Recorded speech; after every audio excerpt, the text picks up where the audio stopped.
Welcome to Hatman Strikes Back Daily Boxing News. So Moses Itauma demolishes Dillian Whyte in the very first round. Let's talk about it. I made this video, some of you guys may remember it, back in 2022, following Dillian Whyte's knockout defeat to Luke Partridge, aka Tyson Fury. And I was calling for Whyte to retire. Absolutely nothing that he's done since that time has convinced me that I was wrong to make that video. Therefore, I was quite surprised that there were so many people in the run-up to this fight with Itauma who thought that Dillian was going to win. Don't get me wrong, the majority of people, from what I could see, were picking Itauma, but there was a sizable and loud minority who thought Dillian was going to do it. I don't know what they were seeing, because even in his prime, in my opinion, Dillian would have had all sorts of trouble with Itauma. But prime Dillian Whyte is many years ago. At the age of 37, with all the miles on the clock, all the wars he's been in, both in pro fights and in the gym, all the knockout defeats he's suffered, all the punishment he's taken, all the hard training camps. Folks, you can't turn the clock back after all that. Boxing doesn't work that way. Biology doesn't work that way. So Itauma was always going to win this fight, and he was always going to win it by knockout. It was just a matter of when. I want to acknowledge Teddy Atlas. He picked the under on the betting line for this fight, which was 4 rounds. In other words, he expected Itauma to get the job done before the start of the 5th round. I was a lot more generous to Whyte. I said, inside 7 rounds, Itauma's going to get the job done. Before the fight, I said, if he turns up the way he did against Ebenezer Tete, he's getting chinned early. But I expected him to be better than he was against Tete. But from what I saw in this fight, he might have actually been worse, because he looked unstable on his legs. He looked like he'd lost too much weight too quickly. Maybe even lost some muscle mass that he didn't need to be losing. There was somebody in the live chat, again before the fight, when I did my live stream yesterday, who said that Dillian Whyte's body looked like Riddick Bowe's body in the Gallotta rematch. And he was absolutely bang on. You see, Riddick Bowe's best performance was in the first Evander Holyfield fight. And for that, he weighed 230, 235, something like that. But he was never that low in weight again for subsequent fights. He had a very up and down career, a good performance here, a bad performance there, and people always blamed it on his lack of discipline because he liked food. He would blow up in between fights. When he fought Andrew Gallotta the first time, he took a shellacking. So for the rematch, he figured he's got to get down to that weight that he was when he fought Evander Holyfield, because that's when he produced his best ever performance. But in doing so, he completely depleted his body. He lost the weight too quick, and perhaps it weren't realistic getting down to that particular size in his late 20s. I think he might have been about 27, 28 when he fought Gallotta the second time. For the first Holyfield fight, he was in his early 20s. Because even though Bowe was the same weight or a similar weight for the Gallotta rematch than he was for the first Holyfield fight, his body looked different. It didn't look as healthy. He looked emaciated somehow in the Gallotta rematch. His muscle shape looked different, as if his muscles had atrophied.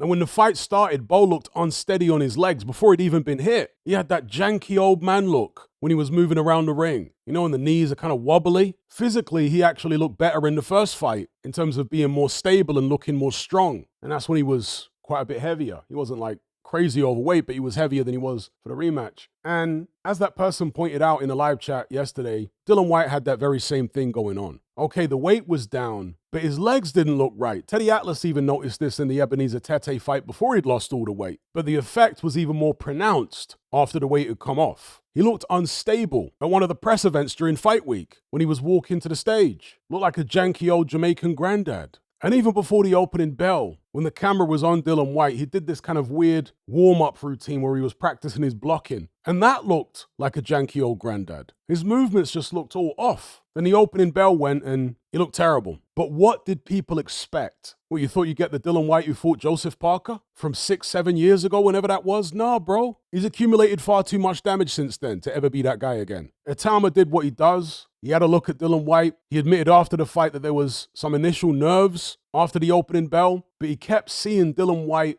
do certain things, make certain mistakes even, which Ben Davis and his trainer told him would happen. And he said, when he does these things, you need to react in a particular way. He didn't specify what those things were, but he said because of the nerves initially, he didn't pull the trigger when he saw Dillian Whyte do these things, but he kept doing them, and then he figured to himself, no, I need to pull the trigger. Itauma had trained for and therefore anticipated a better version of Dillian Whyte than the one we got. And that's what you need to be doing if you're the fighter. I think once he realized how slow Dillian Whyte's reactions were after he hit him with a few jabs up top and some left hands down to the body, and there was no counter punches coming back, he knew it was going to be a very early night indeed. Itauma was able to hit Dillian Whyte before Whyte could even think about throwing a counter punch. Do you know what I mean? His punches come in so fast, and his reflexes are so fast at this age of 20. The hand speed is so exceptional. Dillian Whyte literally couldn't even get out the blocks. So Itauma kept going to Dillian Whyte's body to try and create an opening upstairs. He came in and threw a left hand.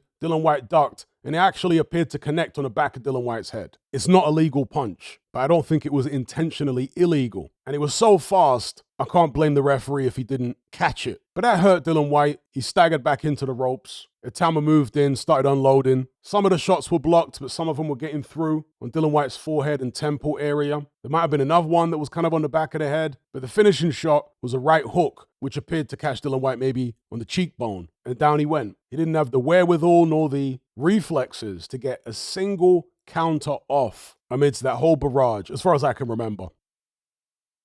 So Whyte goes down, he staggers to his feet, he can't stand up straight, he literally falls back into the corner, and the referee rightly waves it off. If Dillian Whyte had been a 25-year-old who was known to come back from adversity, knockdowns, especially early in the fight and so on, you maybe might have administered the full count before deciding to wave it off. But at Dillian Whyte's age, and with his history of deteriorating punch resistance and all the punishment he's taken over the years, no, you can't give him that chance. It's dangerous. So the referee did the right thing. Itauma did what most of us expected him to do, but earlier than the likes of myself, Duke McKenzie, many others. I mean, we all knew that as soon as Itauma lands clean, the fight's over, and that could happen in the first round. But like I say, I was a bit generous saying Itauma will do him within the first 7. I mean, technically that encompasses the first round, but you know, as washed up as I thought Dillian Whyte was, he actually turned out to be even worse than I anticipated. And that's taking nothing away from Moses Itauma. In my opinion, he beats any version of Dillian Whyte, even the prime Dillian Whyte. That's my opinion. The thing I really want to express in this video is that I'm surprised by how many people thought Dillian Whyte was going to win. For one, you can't turn the clock back in Dillian Whyte's situation after all the punishment he's taken and the knockout defeats and whatnot at the age of 37. Some people will say, well, Usyk's 37. Usyk hasn't taken all the punishment Whyte has taken. He hasn't been knocked out a bunch of times. Plus, he's far more talented and technically proficient. So you can't turn the clock back in Dillian Whyte's situation. So I'm surprised so many people picked him. Maybe it's because they thought Itauma was some type of hype job. I don't even like using the term hype job because I think it's used in a dichotomous fashion where somebody's either the real deal or they're a hype job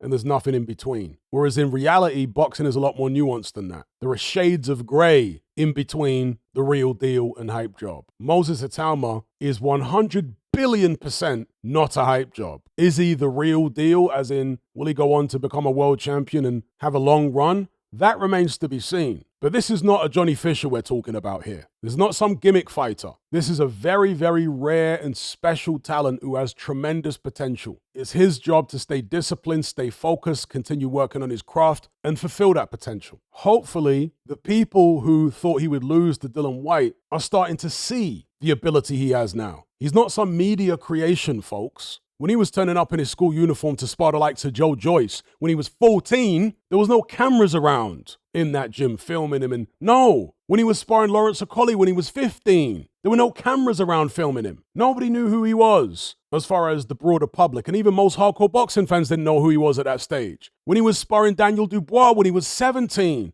and Dubois was a world-ranked heavyweight, there were no cameras around filming Itauma. It is not normal for a teenager that young to be getting called in to professional fight camps time and time again to be sparring world-class heavyweights and cruiserweights. It's not normal, folks. Stop looking at this guy like he's any other heavyweight prospect. He's not. This is something very, very different to what you're used to. He hasn't been manufactured by the media or by a promoter. No, he's got genuine special potential. Be that as it may, as I've already said, he needs to fulfill that potential. He needs to follow through on it. And this fight here with Dillian Whyte didn't teach us anything about Moses Itauma beyond the fact that he was able to deal with a relatively high pressure situation, a relatively big event, a lot of expectation on his shoulders. And that's not an easy thing to deal with at the age of 20. Well, he aced the test. So he showed us something about his mental makeup, although there are many other boxes to tick as far as mental makeup. That was just one of them. But he didn't show us anything we didn't already know. about his physical ability, or at least nothing that I didn't already know. I knew he was much faster than Dillian Whyte, hand speed, foot speed, coordination, balance. I spoke pre-fight about the way that Itauma will pot shot at you and he'll try to draw you into throwing counters. He'll pot shot. When it triggers the counter, he steps back. He lets the counter whiz by, then he steps back in again and counters the counter. That's his method. And once he counters the counter and you're hurt, then he steps in and unleashes on you with those ridiculously fast hands for a man of that size. Dillian Whyte's a guy who punches wide. He doesn't have tight, compact shots for the most part. And so again, I said before the fight, Itauma's going to punch in between Dillian Whyte's shots. Not that Dillian Whyte really threw any shots in this fight, but that's what Itauma's always looking to do with any opponent. Were there any negatives to take from this fight? Flaws I noticed in Moses Itauma? From a technical perspective, there was actually one. And it was something which he's displayed in all his fights up to this stage. It's something which Duke McKenzie actually pointed out. But I'll talk about it in a separate video. For now, I just have to say, it was a fantastic performance by Itauma. He's genuinely a prodigy, but nobody should be shocked. For one, because of the clear ability he has, and how well that ability was always going to match up against any version of Dillian Whyte, but you also have to add that it was obvious to many of us that Dillian Whyte was shot to bits. Hence, I called for him to retire after the Luke Partridge fight back in 2022. I don't call for fighters to retire if I still think they've got something left. Anyway, I'll leave it there. Let me know what you guys think in the comment section below. Don't forget to like and share this video. Subscribe if you haven't done so already. Thank you all for watching. I'll catch you on the next one. I'm out. Are you surrounded by mindless bots in human form who adhere to the norm and blindly conform? Who swallow all the mainstream BS and actually ridicule you for questioning things? Do you wish you had more free-thinking individuals in your life to network and converse with? Well, look no further. We're right here. Come and join the Brotherhood of Reason on Patreon. You'll gain access to my weekly topical content where we take deep dives on an endless variety of subjects, as well as my vast back catalogue of podcasts, videos, interviews, movie decodings, and my Confessions of a Nightclub Bouncer series. You'll also get to talk and network with myself and hundreds of other people in our members chat. You can enjoy all this via the Patreon app or on desktop and download all my podcasts in high quality MP3. There's no contract, no commitment. You can cancel at any time just like Netflix, but it's a hell of a lot cheaper. Just download the app from the Play Store or the App Store, or simply visit patreon.com on a web browser. Then head on over to my page and select the tier called the Brotherhood of Reason. All the links are in the description box below. And just a quick money-saving tip for Apple users. If you purchase your Patreon subscription on the desktop site or on Android, then you'll avoid the ridiculous 30% fee that Apple charges for purchases made on the iOS app. So if you're on iPhone or iPad, save yourself some money by buying your subscription on the actual Patreon website or on Android because it's a lot cheaper. Once you've made that initial purchase, you can then use the Patreon app on your iPhone or iPad thereafter to access and enjoy your content as normal.